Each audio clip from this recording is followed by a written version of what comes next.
Hello and welcome back to Whence, a Freemasonic podcast featuring research papers and discussions related to Freemasonry. I'm your host, Brother Robert Johnson. Well, this week is kind of a listener special, I guess. I address a ton of stuff from communications and other things. I wanted to say thanks for the feedback on the interview with Brother Joseph James. I understand my biggest fear, which is audio quality, was very acceptable, which I believe is a direct quote from several listeners. So thank you so very much, brothers, for building that confidence level. I want to give a shout out to Bill, who is an applicant for Freemasonry up in Toronto, Canada. He sent in a donation into the show, and I wanted to say thanks and keep me updated on your progress. Next, I wanted to read an email from Brother Scott, who is from Massachusetts.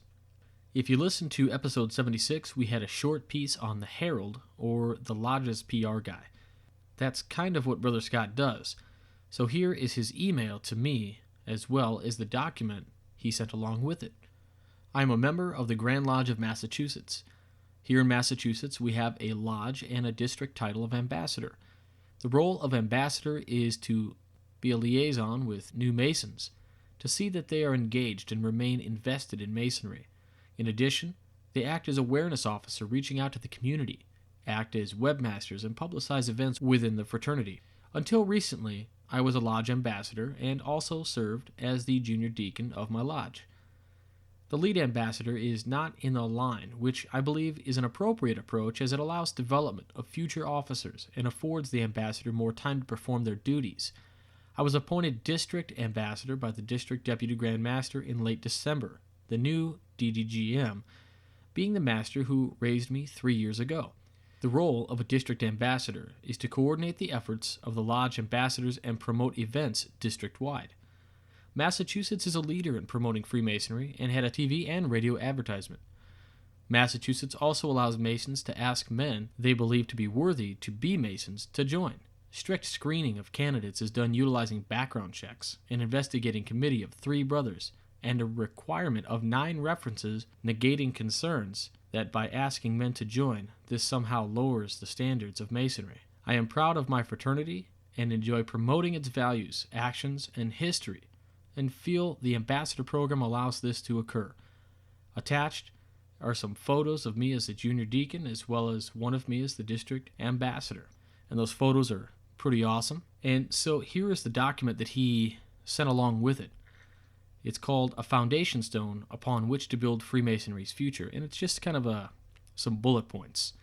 Mission: develop a cadre of Masons to advance a message on Freemasonry that is consistent, informed, and positive to Masons, their families, and the public. Rebuild and activate lodge membership. Strengthen our lodges. Primary objectives: develop public spokesperson, membership development officers in every lodge. Advanced standards for planning and conducting dialogues on Freemasonry in lodge, community, and college settings. Excite and involve membership on a strategy for building a strong future for Freemasonry. Primary responsibilities: 1. Public spokesman. Regularly in lodge meeting 2 members. Actively seek opportunities to speak with non-Masons at lodge, fellowship events, at men's clubs, service business groups, colleges. Address Masonic history, principles, teachings, appendant bodies, activities, charities. Primary responsibilities: 2. Membership committee chairman. Advance community awareness of Freemasonry to improve public perception and understanding of Freemasonry. Recruit new members. Remember, Massachusetts Masons may ask good men to join the fraternity.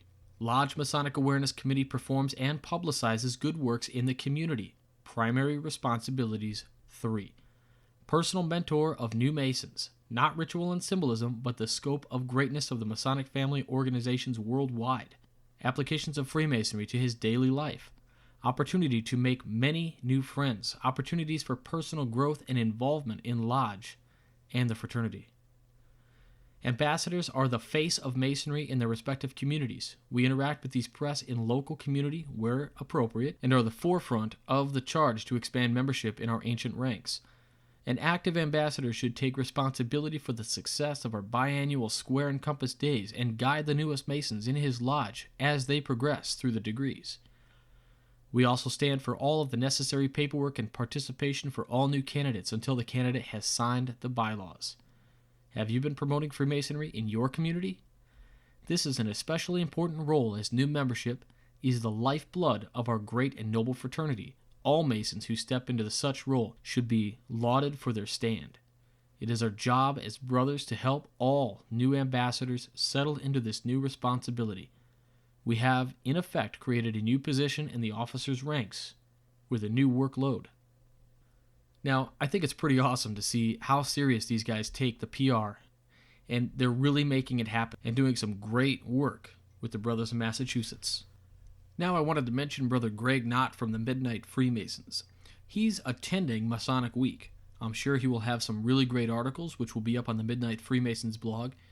Remember, check that out 3 times a week, Mondays, Wednesdays, and Fridays. In fact, I have a piece that just went up last Friday about bringing your Masonic principles to work. And, I just realized some brothers might not know what Masonic Week is, and that's okay, because until Brother Knott shared it with me, I didn't know either. So basically, it's a convention of sorts hosted by the York Rite bodies from February 6th to the 10th. So basically, you're learning about this just in time to not go. Sorry about that. Anyway, they talk about a ton of things and have tons of forums. It's pretty impressive and something that I definitely want to attend at some point in my Masonic career. I want to mention a friend of mine, Juan Sepulveda. He runs the MasonicFundraiser.com on Facebook. He's an artist and a Freemason as well. He contacted me the other day and wanted to let me know that I was one of the Masonic podcasts, which he really liked. And so he decided he was going to do a podcast as well. I gave it a listen, and I have to say, it's really cool. And I think you guys should check it out. It's not the same as this show by any means. He tackles one subject over the course of 20 to 30 minutes, and the first episode was all about patience. Anyway, I could tell you about it all day long, or you could just give a listen. So check it out. It's called The Winding Stairs, and it's hosted by Brother Juan Sepulveda, and the web address is www.thewindingstairs.com. I want you all to know that when I say to check something out, I'm not selling an ad space. I am just mentioning things that I really do like, and I think that are worthwhile and worth sharing. I don't advertise.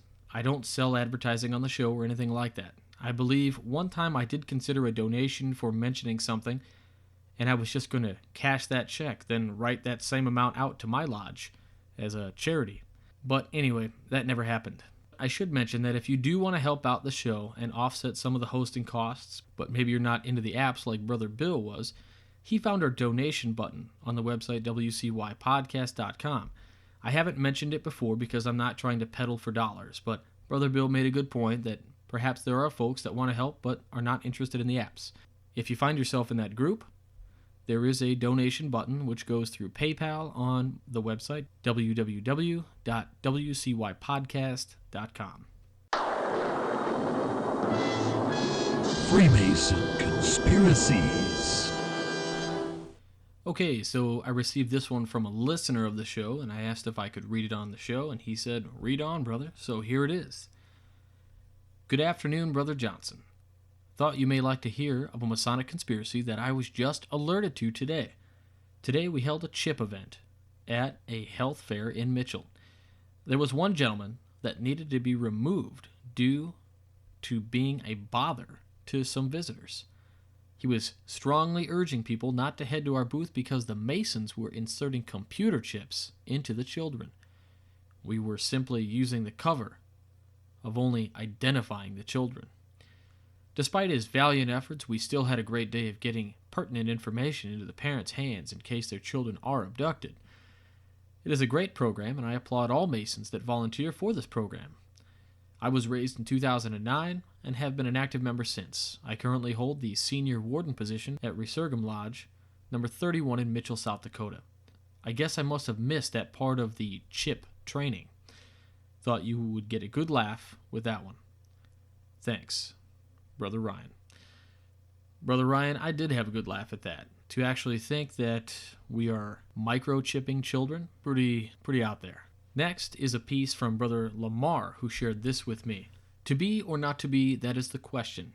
Whether 'tis nobler in the mind to suffer the slings and arrows of outrageous fortune, or to take up arms against a sea of troubles. Many of us recognize those lines from Hamlet. Perhaps some of us has pondered them quite often, or at least wondered at the depth of the emotion that would bring a man to the brink of suicide. But they may also have a Masonic significance. For one thing, they are part of a longer soliloquy that is the source for the undiscovered country referenced in the Fellowcraft lecture on the level.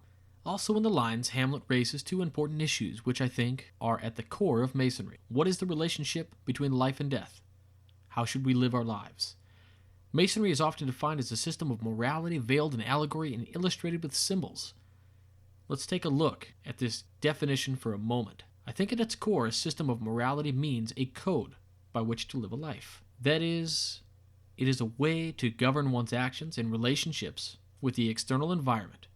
The allegory reference to this life and death of Hiram Abiff in the Master Mason degree in the building of King Solomon's Temple reference to all 3 degrees. This allegory is illustrated, perhaps even unveiled somewhat by the symbols used by all 3 degrees. Now, if the analysis above is correct, then Hamlet's soliloquy is very much relevant to Freemasonry. In it, Hamlet struggles with the fundamental questions of life and death, which are highly significant to Masonry. In our rituals, Hiram very quickly decides his fate by refusing the ruffians' demand for the secret of a Master Mason. Hiram answers the ruffians' demand, "My life, but not my secrets." He clearly makes a choice. Perhaps the internal dynamics of this choice are not dramatized the way Hamlet's are, but it is a vital choice nonetheless.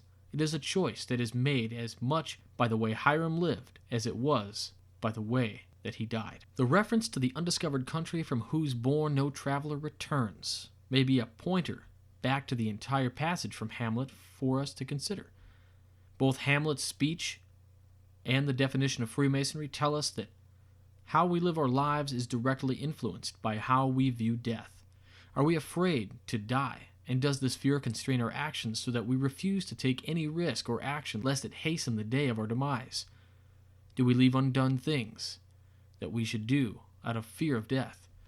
Let us review for a moment Hamlet's entire soliloquy. To be or not to be, that is the question, whether 'tis nobler in the mind to suffer the slings and arrows of outrageous fortune, or to take arms against a sea of troubles, and by opposing in them to die to sleep no more, and by a sleep to say we end the heartache and 1,000 natural shocks. That flesh is heir too. 'Tis a consummation devoutly to be wished to die to sleep, perchance to dream. Aye, there's the rub. For in that sleep of death, what dreams may come, when we have shuffled off this mortal coil, must give us pause. There's the respect that makes calamity of so long life. For who would bear the whips and scorns of time, the oppressor's wrong, the proud man's contumely, the pangs of disprized love, the law's delay, the insolence of office, and the spurns that patient merit of the unworthy takes, when he himself might his quietus make with bare bodkin? Who would fardels bear to grunt and sweat under a weary life, but that the dread of something after death, the undiscovered country, from whose bourne no traveler returns, puzzles the will, and makes rather bear those ills we have, than fly to others that we know not of. Thus conscience does make cowards of us all, and thus the native hue of resolution is sicklied, or the pale cast of thought, and enterprises of great pith and movement. With this regard their currents turn away, and lose the name of action. Soft you now, the fair Ophelia, nymph, in thy orisons be all my sins remembered. Hamlet, it seems, is caught upon a 3-pronged dilemma. Should he simply accept the inequities of life? Should fight against these inequities? Should he kill himself? The contemplation of this undiscovered country stays his hand and puzzles him. Perhaps one of the more telling lines above is, "Thus conscience does make cowards of us all." What does this mean, especially in regard to Hamlet's fear of death? As we contemplate this question, perhaps we may also want to keep 2 other things in mind. 1, Hamlet was a widow's son.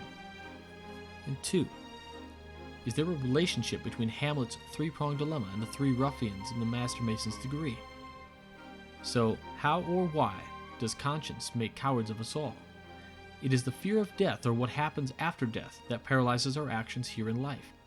That is what the author of Hamlet seems to hint at.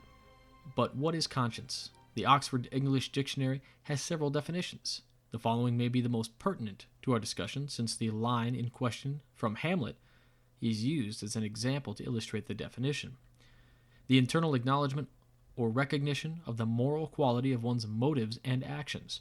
The sense of right and wrong as regards things for which one is responsible. The faculty or principle of which pronounces upon the moral quality of one's actions or motives, approving the right and condemning the wrong.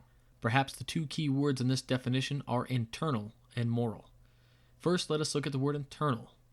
The descriptor tells us that conscience springs from within us. It is not found in external sources, although they may help us to shape and understand our internal dialogue. It is representative of our own internal plumbing, by which we measure our own conduct for its rectitude. The Hebrew word for plumb line is ankh. Symbolically, we can relate this word to the Egyptian ankh, the symbol of life. We can then develop this symbol further by adding the letter Y as a suffix to obtain yank. When we used as a suffix, the letter Y is possessive indicator meaning my. In Hebrew, the word yank means I. Thus, I can symbolically mean my lifeline. This is very interesting symbolism given the meaning of the plumb line in masonry. The plumb line is the tool by which we measure the rectitude of our conduct. Our lifeline, something that is our concept of self, measures our conduct. Recognition of self is one of the three parts of consciousness. The other two are the recognition of the cosmos and intentional acts that relate self to the cosmos. That is, consciousness is the recognition of self and how we live. It is a matter of deliberate choices rather than a random walk. Perhaps one of the most critical signs in the emergence of the consciousness is the awareness that sooner or later we will die. Death is perhaps both the ultimate mystery and an important symbol. Symbolically, death is often used to indicate profound change. Now, let us look at the word moral. Is there an absolute stand of morality, or is it relative? From whence does morality spring? In the entered apprentice degree, we are taught that the square teaches morality. So let's consider the square for a moment. It has a horizontal leg and a vertical leg. Perhaps this can be seen as a blending of the plumb and the level. In the fellowcraft degree, we are taught that the level is a measure of equality, reminding us that death is the great equalizer, at least as we view it on this side of the door. But, as Hamlet notes, we really don't know what happens on the other side of the door. The plumb line is our own conscience. Thus, perhaps morality springs from within our own consciousness and what we think that will mean when we enter through the door or death. Thus, conscience and the consciousness are intertwined like the serpents winding up the staff from the caduceus. Our conscience allows us to better understand what the quiet voice of our conscience tells us and to remain in constant awareness of the cause and the effects of our actions so that our conscience can truly be our guide. The central staff in our life and the wings are our spirit. The caduceus was the heraldic emblem of Hermes, who is most often seen as the messenger god of the Greeks. But Hermes had another role as well. He was also a psychopomp, the guide of the soul to its place after death. Zoroastrian thought illustrates this process poetically. The soul must pass Shinvado Paretu, the sword bridge which connects the earth to heaven. After death, the soul crosses the sword bridge and is met by a female figure named Dana. If the soul has led a good life, the woman is fair maiden and the soul allows it to pass. If the soul led less than a moral life, it is met by an aged crone and falls off the narrow sword bridge into the abyss. Dana means conscience. The individual is ultimately the judge of his or her own conduct. Thus is our conduct our key to the door of what lies beyond in the undiscovered country. Does conscience make cowards of us because we are unsure of what our conduct might bring when we open that door and experience what dreams might become? Will this fear turn awry all our great enterprises and cast sickly hue over our thought? Or does our conduct in life even matter? If we look at another scene in Hamlet, we can gain some insight into this matter. Later in the play, Hamlet contemplates Yorick's skull and then notes that the mortal remains of a fool and king are the same. One conclusion that can be drawn is that what we do here while connected to the mortal coil does not matter. We all end up the same, and what we do turns to dust. In this sense, we begin to wonder whether anything we do matters, because we all turn to dust. In Freemasonry, we find two references that may lend credence to this conclusion. In the Fellowcraft degree, we are told that the lapse of time, the ruthless hand of ignorance, and the devastations of war have laid waste many valuable monuments of antiquity, and that even the Temple of King Solomon was unable to escape the ravages of the barbarous force. On possible implication of this is that nothing that mortal man does will last. The second reference is in the Master Mason's degree. In that second part of the ritual, the junior warden recites a passage from the Ecclesiastes about death. The passage is the first 7 verses of chapter 12, which speak of death. The 8th verse, which is left out, is vanity of vanities. Saith the preacher, all is vanity. But if we reflect upon those two references, we may reach an altogether different conclusion. The passage recited from Ecclesiastes leaves out the 8th verse. It does not state at what we do in life is vanity or meaningless. As well, the passage in the Fellowcraft's degree counters the destroyed monuments with the notion that Freemasonry has still survived. Perhaps what we do matters. If it does not, why would Hiram Abiff then risk losing his life to guard the secrets? I think Masonry tells us what we do does matter. Hamlet implicitly acknowledges this as well when he asks about the material state of Alexander and Caesar. Granted, their material remains have turned to dust, but their memory remains strong. It has affected the world, and clearly affected Hamlet. What was it that Hiram died to protect? Was it a simple word? A word of recognition can be changed. No, the secrets may be represented by a word, but the word itself is only a symbol. I think the answer lies in the role of a master mason in the work. While the entered apprentices are bearers of burden and the Fellowcraft hew the shape of the stone, the master mason designs the plans and places the shaped stones. These are creative acts. The Greek word logos, which is often translated as word, also means ratio. A ratio is an active process that relates one thing to another. That is truly the purpose of a temple, to help relate heaven to earth, humanity to deity. As used by John in the Gospel of John, it may well mean the creative process. As used by Heraclitus, a Greek philosopher who perhaps first used the term, it is the logic or the order that keeps the cosmos together. In this light, logos may be similar to the mortar that holds the stone of the building together. The master mason uses the trowel, which is the special tool of a master mason, to spread this cement. Thus, on one symbolic level, the word Hiram took so much care to preserve is the creative process in glue, which creates and preserves. He was willing to suffer destruction to preserve the secrets relating to this process. On another level, Hiram died for a simple principle, that people should earn the right to these secrets. Hiram, in both life and death, was a man of action. The tenets of Freemasonry, brotherly love, relief, and truth, charge the mason to action. This especially true of relief. We are told, to relieve the distress is a duty incumbent upon all men, but particularly on masons who are linked together by an indissoluble chain of sincere affection. To soothe the unhappy, to sympathize with their misfortunes, to compassionate their miseries, and to restore peace to their troubled minds is the great aim we have in view. On this basis, we form our friendships and establish our connections. If we understand the caduceus of spirit, conduct, consciousness, and conscience, this fear that makes cowards of us all can be removed and replaced with serenity that allows us to act. But linked with this idea is the corollary that we must abandon of a set of fixed laws that dictate conduct and accept the whisperings of our internal guide to conduct. This is a frightening step on the razor's thin bridge. It also means complete acceptance of the responsibility for one's actions. That is the conscience and the ultimate judge of one's fate after the door of death is opened. This is why I think the presence of death is so important in Freemasonry. Now, at this point, there are some pieces of this article that I don't feel comfortable reading, because in some part it may spoil some things for some people.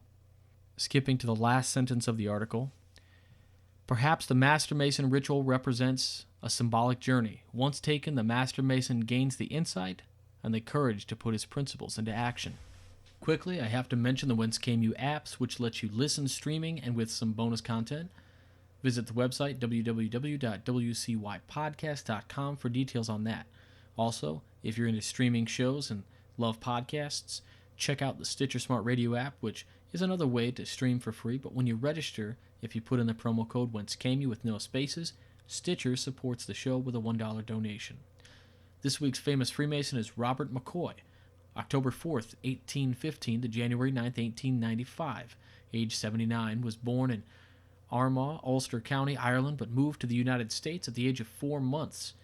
He was a prominent Freemason and was instrumental in the founding of the Order of the Eastern Star and the Order of the Amaranth. He also founded what may be the largest Masonic publishing, Regalia, and the supply house, currently active, McCoy Publishing and Masonic Supply Company. Growing up in America and having attained a considerable degree of education, McCoy entered the printing craft as soon as he was old enough to work. He spent most of his life in that business and in the Masonic activities in New York City. In 1849, he started a Masonic supply and publishing business, which under the name McCoy Publishing and Masonic Supply Company is still in active operation. McCoy was initiated in Lebanon Lodge number 191 in New York City, January 20th, 1848. Passed to the degree of Fellowcraft January 27th, and raised to the Sublime degree on February 3rd of that year. On August 15th, 1855, he withdrew to affiliate with Adelphic Lodge number 348. He was elected Deputy Grand Master of the New York in June of 1856 and re-elected in 1857.